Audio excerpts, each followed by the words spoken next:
Hi there. This is a quick recording on how to set up Buzzy for your sports team. So I clicked on the plus in the top right over here. It's easier to do this from a desktop than on the phone. Scroll down until you see the club team manager. So this is for a specific sports team. I'm going to click create Buzz. Just wait till the screen changes. We should actually have an hourglass or something over here just to show you that something's happening, but it is actually happening. So it'll set up that buzz and it will direct you to it in a few seconds. So just be patient. There we go. So this is the new buzz. So at the moment, we've got a couple of little apps over here, micro apps we call them, game schedule, player contact info, and so on. You can come in and you can add other people. So if you've got another co-manager or a coach in that you want to add at this early stage, you can do that over here by just typing in their email address. You can also import all the parents or players by a CSV file. It's a very simple CSV file. The first column is just the email addresses, which each with an email address in each row. So that can make it easy for you to be able to import them, and they'll be imported as audience members, and then you can make them authors owners depending on your requirements. Best to leave most of them as audience members. So once we've got this buzz set up, we can click on here. We can upload an image. Let's just say we wanted to. This was a particular team called the Sharks.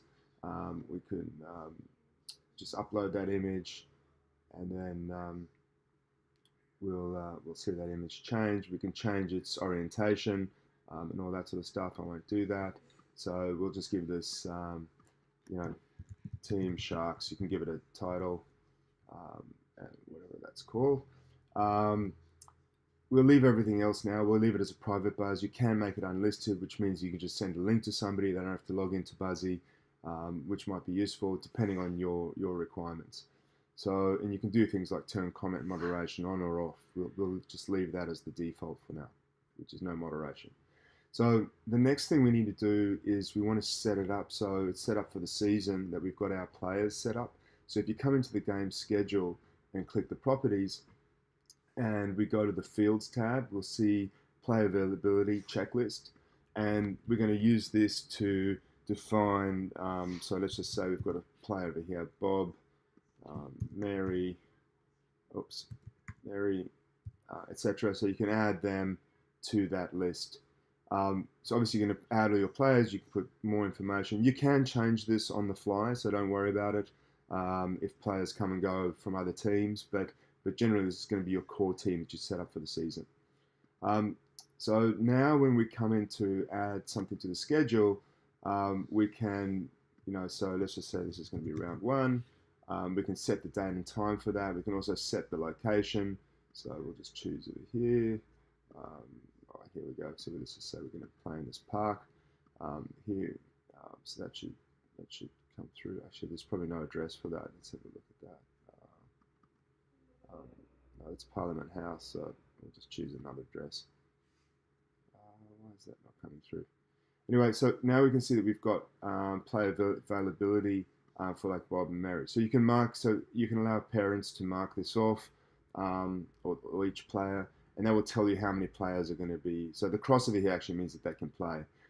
You can also add things like who's on refreshments, all that sort of stuff. So let's just submit that, and we'll see that. So obviously, that's really it. And you can use your comments over here for communicating with the team. You can also use private comments. You can add in, if you want to player contact information. So for example, child and emergency contact, you can add all that in. When things like training's on, and then maybe the important team contacts. So things like coaches and managers and that, so people to call, and any documents that you want to add. So that's pretty much it. You should be ready to go. All the audience members that you import will get a notification. If they've already got Buzzy, they'll get a notification of Buzzy. Otherwise, they'll get an email invite to this buzz, to this application.